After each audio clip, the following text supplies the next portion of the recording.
আয়াতের ভিতরে বলেছেন আমি আল্লাহ পাক এত বেশি নিয়ামত সৃষ্টি করেছি, এত বেশি নিয়ামত দুনিয়ার জমিনে পাঠাইছি। ওয়ালাউ আন্নামা ফিল আরদি মিন শাজারাতিন আকলামু ওয়াল বাহরু ইয়ামুদ্দুহু মিন বা'দিহি সাব'আতু আবহুরিন মা নাফিদাত কালিমাতুল্লাহ।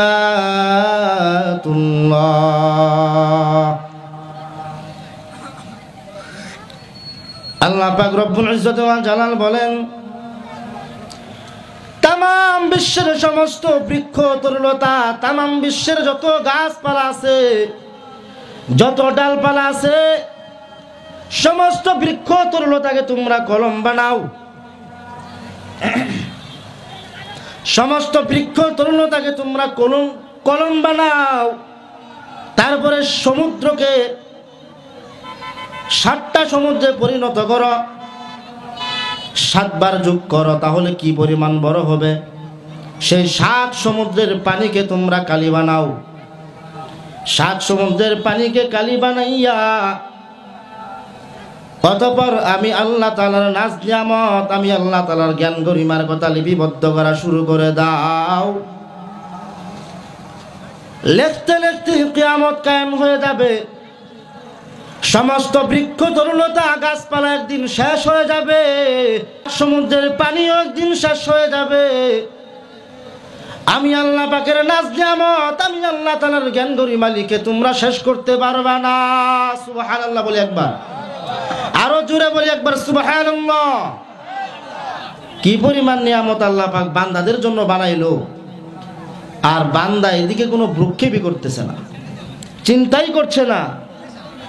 এত কিছু আল্লাহ পাক মোহাব্বত করে বানাইলেন। আল্লাহ পাক রব্বুল ইজ্জত ওয়াল জালাল সব কিছু বান্দাদের বুকের জন্য বানাইলেন, ভোগ করার জন্য, কিন্তু বান্দাকে বানাইলেন ইবাদত বندگی করার জন্য।